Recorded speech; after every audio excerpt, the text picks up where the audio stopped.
أعوذ بالله من الشيطان الرجيم. بسم الله الرحمن الرحيم. ربما يود الذين كفروا لو كانوا مسلمين ذرهم يأكلوا ويتمتعوا ويلههم الأمل فسوف يعلمون. وما أهلكنا من قرية إلا ولها كتاب معلوم ما تسبق من أمة أجلها وما يستأخرون. وقالوا يا أيها الذي نزل عليه الذكر إنك لمجنون لو ما تأتينا بالملائكة إن كنت من الصادقين. ما ننزل الملائكة إلا بالحق وما كانوا إذا منظرين. إنا نحن نزلنا الذكر وإنا له لحافظون. ولقد أرسلنا من قبلك في شيع الأولين وما يأتيهم من رسول إلا كانوا به يستهزئون.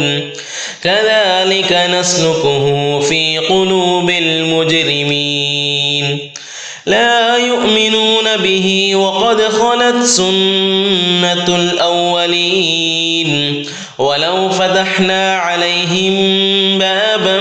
من السماء فظلوا فيه يعرجون لقالوا إنما سكرت أبصارنا بل نحن قوم مسحورون. ولقد جعلنا في السماء بروجا وزيناها للناظرين وحفظناها من كل شيطان رجيم إلا من استرق السمع فأتبعه شهاب مبين. والأرض مددناها وألقينا فيها رواسي وأنبتنا فيها من كل شيء موزون وجعلنا لكم فيها معايش ومن لستم له برازقين. وإن من شيء إلا عندنا خزائنه وما ننزله إلا بقدر معلوم. وأرسلنا الرياح لواقح فأنزلنا من السماء ماء فأسقيناكموه وما أنتم له بخازنين. وإنا لنحن نحيي ونميت ونحن الوارثون. ولقد علمنا المستقدمين منكم ولقد علمنا المستأخرين.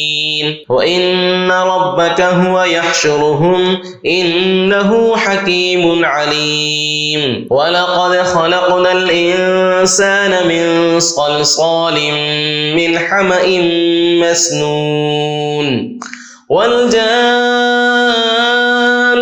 خلقناه من قبل من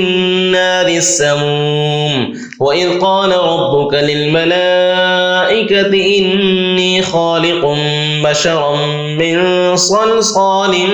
من حمأ مسنون فإذا سويته ونفخت فيه من روحي فقعوا له ساجدين فسجد الملائكة كلهم أجمعون إلا إبليس أبى أن يكون مع الساجدين. قال يا إبليس ما لك ألا تكون مع الساجدين؟ قال لم أكن لأسجد لبشر خلقته من صلصال من حمأ مسنون. قال فاخرج منها فإنك رجيم وإن عليك اللعنة إلى يوم الدين. قال رب فأنظرني إلى يوم يبعثون قال فإنك من المنظرين إلى يوم الوقت المعلوم قال رب بما أغويتني لأزينن لهم في الأرض ولأغوينهم أجمعين إلا عبادك منهم المخلصين قال هذا صراط علي مستقيم إن عبادي ليس لك عليهم سلطان إلا من اتبعك من الغاوين وإن جهنم لموعدهم أجمعين لها 7 أبواب لكل باب منهم جزء مقسوم إن المتقين في جنات وعيون ادخلوها بسلام آمنين ونزعنا ما في صدورهم من غل إخوانا على سرر متقابلين لا يمسهم فيها نصب وما هم منها بمخرجين نبئ عبادي أني أنا الغفور الرحيم وأن عذابي هو العذاب الأليم ونبئهم عن ضيف إبراهيم إذ دخلوا عليه فقالوا سلاما قال إنا منكم وجلون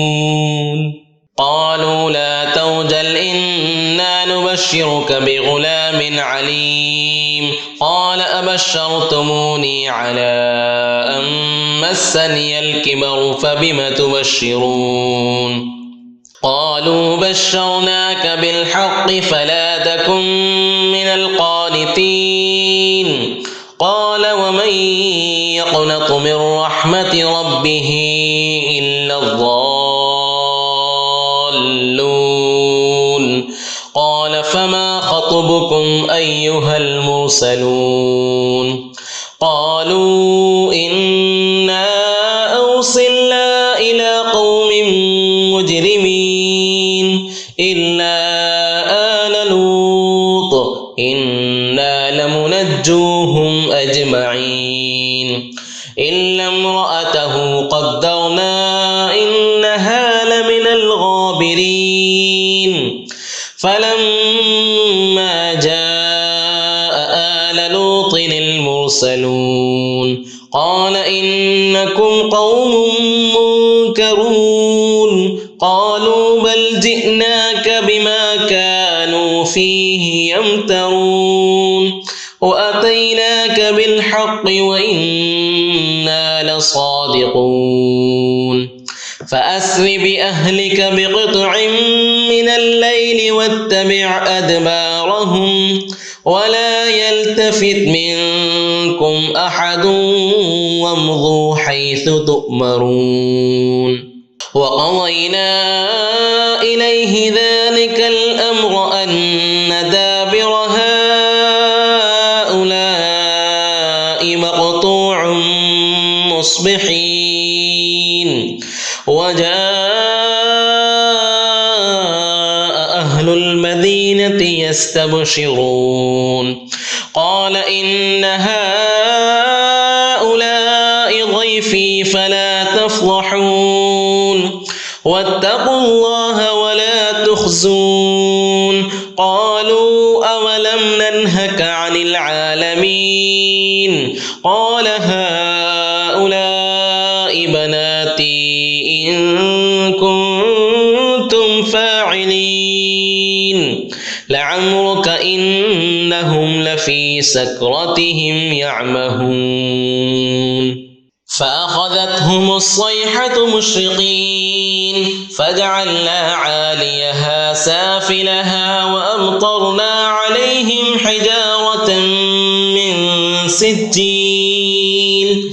إن في ذلك لآيات للمتوسمين وإنها لبسبيل مقيم إن في ذلك آية للمؤمنين وإن كان أصحاب الأيكة لظالمين فانتقمنا منهم وإنهما لبإمام مبين ولقد كذب أصحاب الحجر المرسلين وآتيناهم آياتنا فكانوا عنها معرضين وكانوا ينحتون من الجبال بيوتا آمنين فأخذتهم الصيحة مصبحين فما أغنى عنهم ما كانوا يكسبون وما خلقنا السماوات والأرض وما بينهما إلا بالحق وإن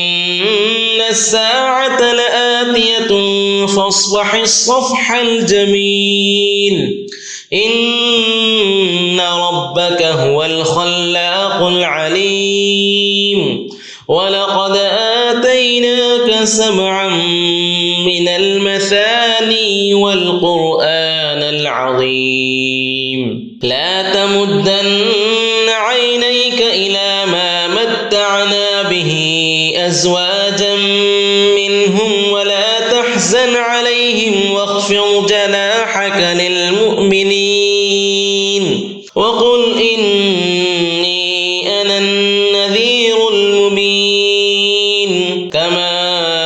أنزلنا على المقتسمين الذين جعلوا القرآن عضين فوربك لنسألنهم أجمعين عما كانوا يعملون فاصدع بما تؤمر وأعرض عن المشركين إنا كفيناك المستهزئين الذين يجعلون مع الله إلها آخر فسوف يعلمون ولقد نعلم أنك يضيق صدرك بما يقولون فسبح بحمد ربك وكن من الساجدين واعبد ربك حتى يأتيك اليقين بسم الله الرحمن الرحيم أتى أمر الله فلا تستعجلوه سبحانه وتعالى عما يشركون ينزل الملائكة بالروح من أمره على من يشاء من عباده أن أنذروا أنه لا إله إلا أنا فاتقون خلق السماوات والأرض بالحق تعالى عما يشركون خلق الإنسان من نطفة فإذا هو خصيم مبين والأنعام خلقها لكم فيها دفء ومنافع ومنها تأكلون ولكم فيها جمال حين تريحون وحين تسرحون وتحمل أثقالكم إلى بلد لم تكونوا بالغيه إلا بشق الأنفس إن ربكم لرؤوف رحيم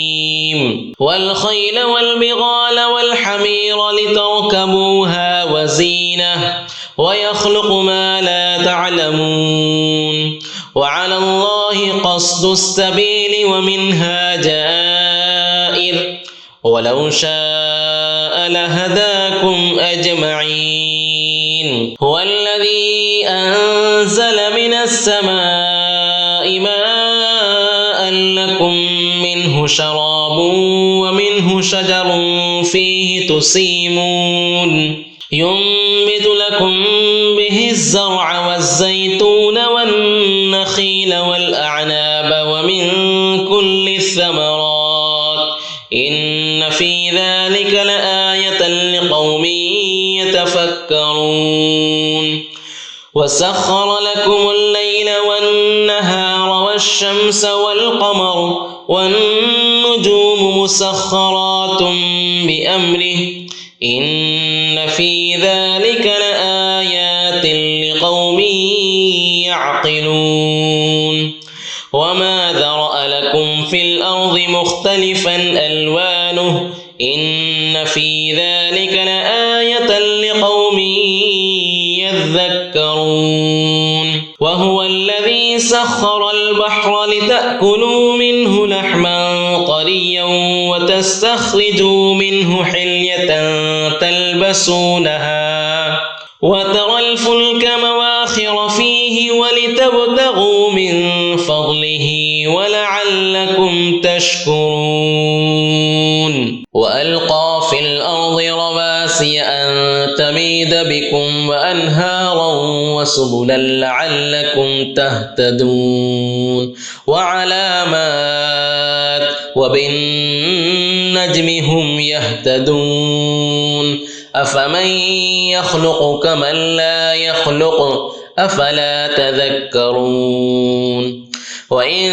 تعدوا نعمة الله لا تحصوها إن الله لغفور رحيم والله يعلم ما تسرون وما تعلنون والذين يدعون من دون الله لا يخلقون شيئا وهم يخلقون أموات غير أحياء وما يشعرون أيان يبعثون إلهكم إله واحد فالذين لا يؤمنون بالآخرة قلوبهم منكرة وهم مستكبرون لا جرم أن الله يعلم ما يسرون وما يعلنون إنه لا يحب المستكبرين وإذا قيل لهم ماذا أنزل ربكم قالوا أساطير الأولين ليحملوا أوزارهم كاملة يوم القيامة ومن أوزار الذين يضلونهم بغير علم ألا ساء ما يزرون قد مكر الذين من قبلهم فأتى الله بنيانهم من القواعد فخر عليهم السقف من فوقهم وأتاهم العذاب من حيث لا يشعرون ثم يوم القيامة يخزيهم ويقول أين شركائي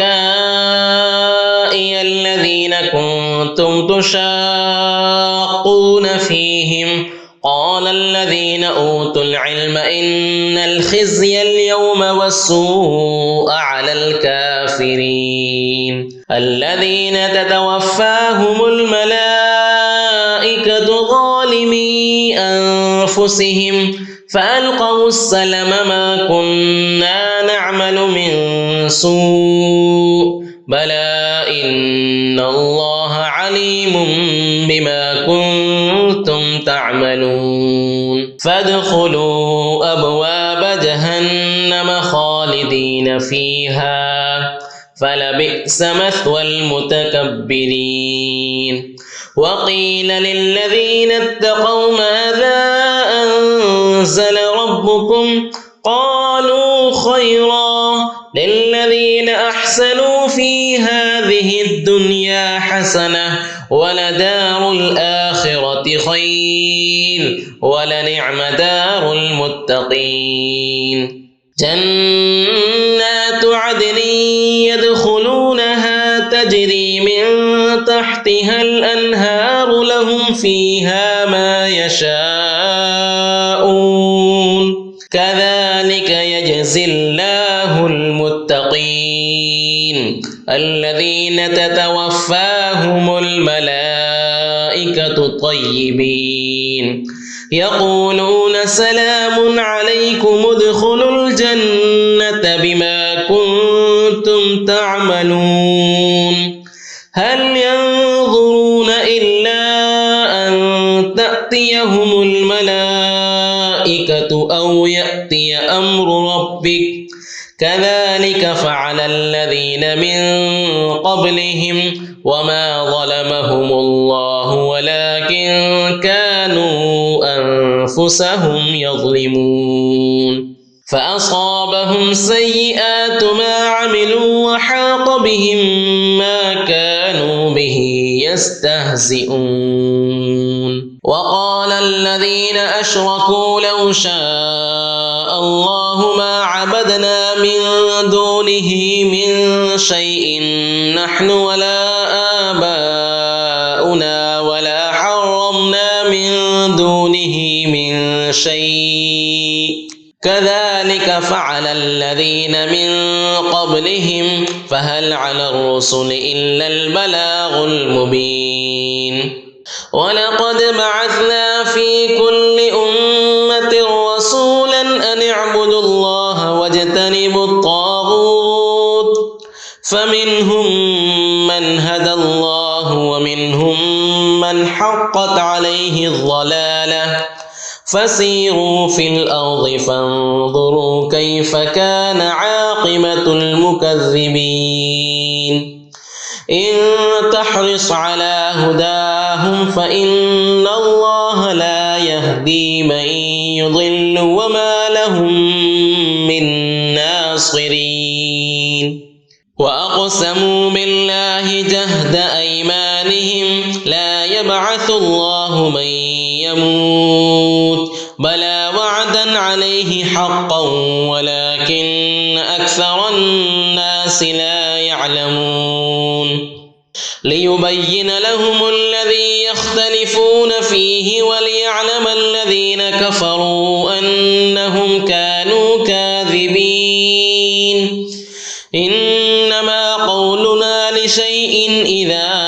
أردناه أن نقول له كن فيكون والذين هاجروا في الله من بعد ما ظلموا لنبوئنهم في الدنيا حسنة ولأجر الآخرة أكبر لو كانوا يعلمون الذين صبروا وعلى ربهم يتوكلون وما أرسلنا من قبلك إلا رجالا نوحي إليهم فاسألوا أهل الذكر إن كنتم لا تعلمون بالبينات والزبر وأنزلنا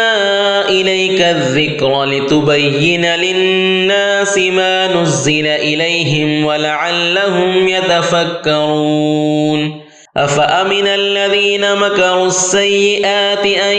يخسف الله بهم الأرض أو يأتيهم العذاب من حيث لا يشعرون أو يأخذهم في تقلبهم فما هم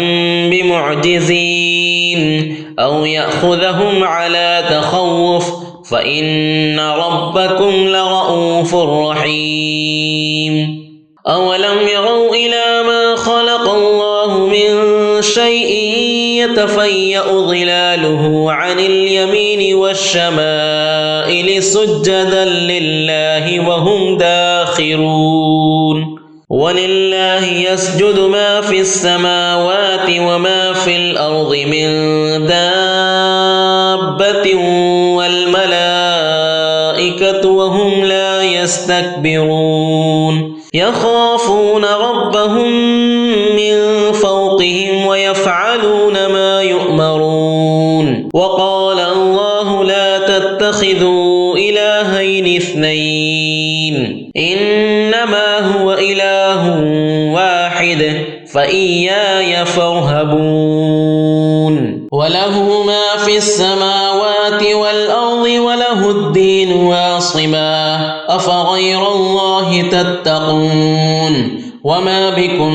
من نعمة فمن الله ثم إذا مسكم الضر فإليه تجأرون ثم إذا كشف الضر عنكم إذا فريق منكم بربهم يشركون ليكفروا بما آتيناهم فتمتعوا فسوف تعلمون ويجعلون لما لا يعلمون نصيبا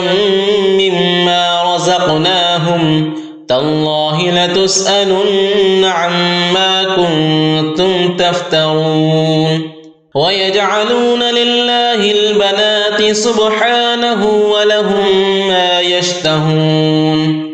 وإذا بشر أحدهم بالأنثى ظل وجهه مسودا وهو كظيم يتوارى من القوم من سوء ما بشر به أيمسكه على هون أم يدسه في التراب ألا ساء ما يحكمون للذين لا يؤمنون بالآخرة مثل السوء ولله المثل الأعلى وهو العزيز الحكيم ولو يؤاخذ الله الناس بظلمهم ما ترك عليها من دابة ولكن يؤخرهم إلى أجل مسمى فإذا جاء أجلهم لا يستأخرون ساعة ولا يستقدمون ويجعلون لله ما يكرهون وتصف ألسنتهم الكذب أن لهم الحسنى لا جرم أن لهم النار وأنهم مفرطون تالله لقد أرسلنا إلى من قبلك فزين لهم الشيطان أعمالهم فهو وليه اليوم ولهم عذاب أليم وما أنزلنا عليك الكتاب إلا لتبين لهم الذي اختلفوا فيه وهدى ورحمة لقوم يؤمنون والله أنزل من السماء ماء فأحيا به الأرض بعد موتها إن في ذلك لآية لقوم يسمعون وإن لكم في الأنعام لعبرة نسقيكم مما في بطونه من بين فرث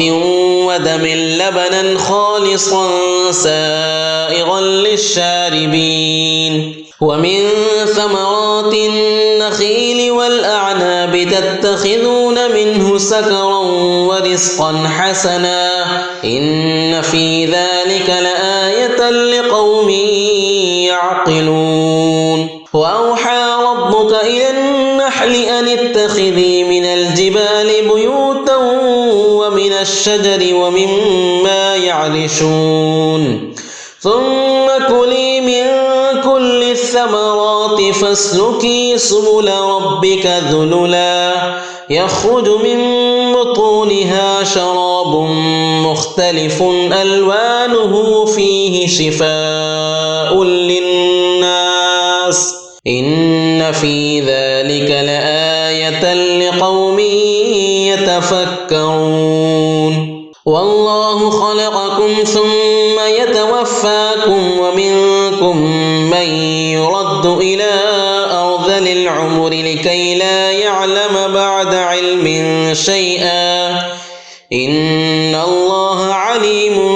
قدير والله فضل بعضكم على بعض في الرزق فما الذين فضلوا براد رزقهم على ما ملكت أيمانهم فهم فيه سواء أفبنعمة الله يجحدون والله جعل لكم من أنفسكم أزواجا وجعل لكم من أزواجكم بنين وحفدة ورزقكم من الطيبات أفبالباطل يؤمنون وبنعمة الله هم يكفرون ويعبدون من دون الله ما لا يملك لهم رزقا من السماوات والأرض شيئا ولا يستطيعون فلا تضربوا لله الأمثال إن الله يعلم وأنتم لا تعلمون ضرب الله مثلا عبدا مملوكا لا يقدر على شيء ومن رزقناه منا رزقا حسنا فهو ينفق منه سرا وجهرا هل يستوون الحمد لله بل أكثرهم لا يعلمون وضرب الله مثلا رجلين أحدهما أبكم لا يقدر على شيء وهو كل على مولاه أينما يوجهه لا يأت بخير هل يستوي هو ومن يأمر بالعدل وهو على صراط مستقيم ولله غيب السماوات والأرض وما أمر الساعة إلا كلمح البصر أو هو أقرب إن الله على كل شيء قدير والله أخرجكم من بطون أمهاتكم لا تعلمون شيئا وجعل لكم السمع والأبصار والأفئدة لعلكم تشكرون ألم يروا إلى الطير مسخرات في جو السماء ما يمسكهن إلا الله إن في ذلك لآيات لقوم يؤمنون والله جعل لكم من بيوتكم سكنا وجعل لكم من جلود الأنعام بيوتا تستخفونها يوم ضعنكم ويوم إقامتكم ومن أصوافها وأوبارها وأشعارها أثاثا ومتاعا إلى حين والله جعل لكم مما خلق ظلالا وجعل لكم من الجبال أكنانا وجعل لكم سرابيل تقيكم الحر وسرابيل تقيكم بأسكم كذلك يتم نعمته عليكم لعلكم تسلمون فإن تولوا فإنما عليك البلاغ المبين يعرفون نعمة الله ثم ينكرونها وأكثرهم الكافرون ويوم نبعث من كل أمة شهيدا ثم لا يؤذن للذين كفروا ولا هم يستعتبون وإذا رأى الذين ظلموا العذاب فلا يخفف عنهم ولا هم ينظرون وإذا رأى الذين أشركوا شركاءهم قالوا ربنا هؤلاء شركاؤنا الذين كنا ندعو من دونك فألقوا إليهم القول إنهم لكاذبون وألقوا إلى الله يومئذ السلم وضل عنهم ما كانوا يفترون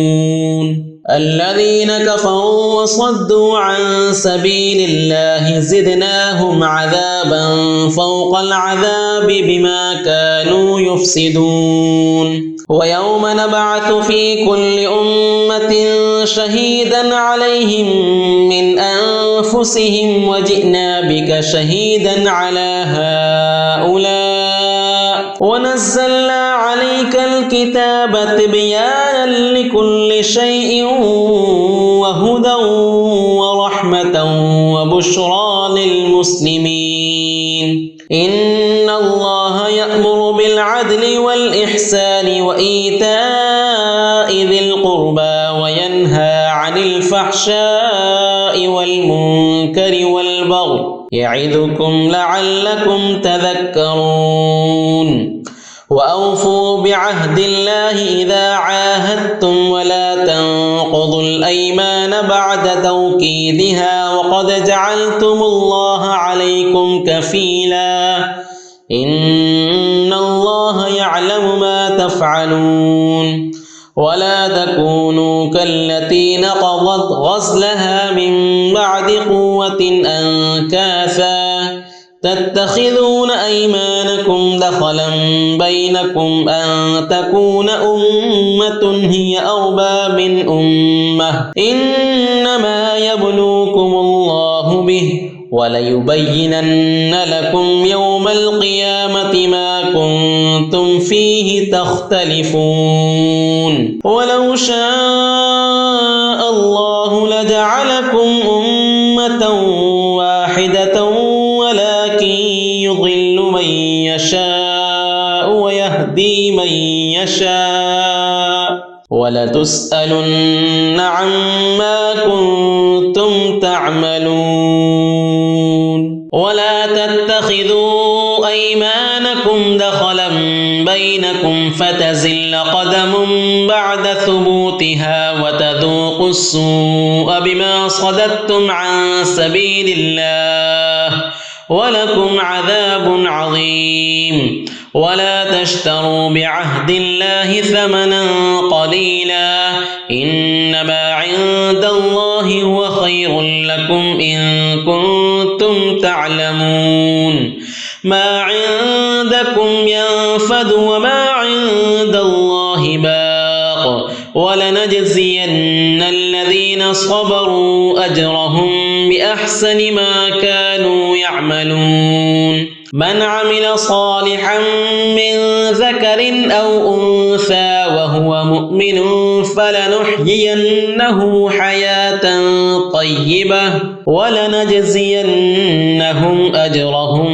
بأحسن ما كانوا يعملون فإذا قرأت القرآن فاستعذ بالله من الشيطان الرجيم إنه ليس له سلطان على الذين آمنوا وعلى ربهم يتوكلون إنما سلطانه على الذين يتولونه والذين هم به مشركون وإذا بدلنا آية مكان آية والله أعلم بما ينزل قالوا إنما أنت مفتر بل أكثرهم لا يعلمون قل نزله روح القدس من ربك بالحق ليثبت الذين آمنوا وهدى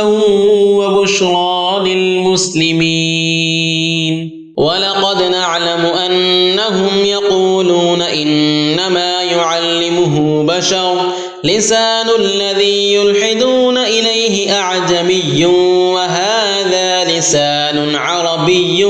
مبين إن الذين لا يؤمنون بآيات الله لا يهديهم الله ولهم عذاب أليم إنما يفتري الكذب الذين لا يؤمنون بآيات الله وأولئك هم الكاذبون من كفر بالله من بعد إيمانه إلا من أكره وقلبه مطمئن بالإيمان ولكن من شرح بالكفر صدرا فعليهم غضب من الله ولهم عذاب عظيم ذلك بأنهم استحبوا الحياة الدنيا على الآخرة وأن الله لا يهدي القوم الكافرين أولئك الذين طبع الله على قلوبهم وسمعهم وأبصارهم وأولئك هم الغافلون لا جرم أنهم في الآخرة هم الخاسرون ثم إن ربك ربك للذين هاجروا من بعد ما فتنوا ثم جاهدوا وصبروا إن ربك من بعدها لغفور رحيم يوم تأتي كل نفس تجادل عن نفسها وتوفى كل نفس ما عملت وهم لا يظلمون وضرب الله مثلا قرية كانت آمنة مطمئنة يأتيها رزقها رغدا من كل مكان فكفرت بأنعم الله فأذاقها الله لباس الجوع والخوف بما كانوا يصنعون ولقد جاءهم رسول منهم فكذبوه فأخذهم العذاب وهم ظالمون فكلوا مما رزقكم الله حلالا طيبا واشكروا نعمة الله إن كنتم إياه تعبدون إنما حرم عليكم الميتة والدم ولحم الخنزير وما أهل لغير الله به فمن اضطر غير باغ ولا عاد فإن الله غفور رحيم ولا تقولوا لما تصف ألسنتكم الكذب هذا حلال وهذا حرام لتفتروا على الله الكذب إن الذين يفترون على الله الكذب لا يفلحون متاع قليل ولهم عذاب أليم وعلى الذين هادوا حرمنا ما قصصنا عليك من قبل وما ظلمناهم ولكن كانوا أنفسهم يظلمون ثم إن ربك للذين عملوا السوء بجهالة ثم تابوا من بعد ذلك وأصلحوا إن ربك من بعدها لغفور رحيم إن إبراهيم كان أمة قانتا لله حنيفا ولم يك من المشركين شاكرا لأنعمه اجتباه وهداه إلى صراط مستقيم وآتيناه في الدنيا حسنة وإنه في الآخرة لمن الصالحين ثم أوحينا إليك أن اتبع ملة إبراهيم حنيفا وما كان من المشركين إنما جعل السبت على الذين اختلفوا فيه وإن ربك ليحكم بينهم يوم القيامة فيما كانوا فيه يختلفون ادع إلى سبيل ربك بالحكمة والموعظة الحسنة وجادلهم بالتي هي أحسن إن ربك هو أعلم بمن ضل عن سبيله وهو أعلم بالمهتدين وإن عاقبتم فعاقبوا بمثل ما عوقبتم به ولئن صبرتم لهو خير للصابرين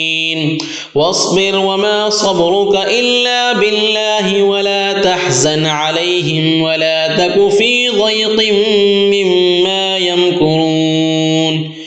إن الله مع الذين اتقوا والذين هم محسنون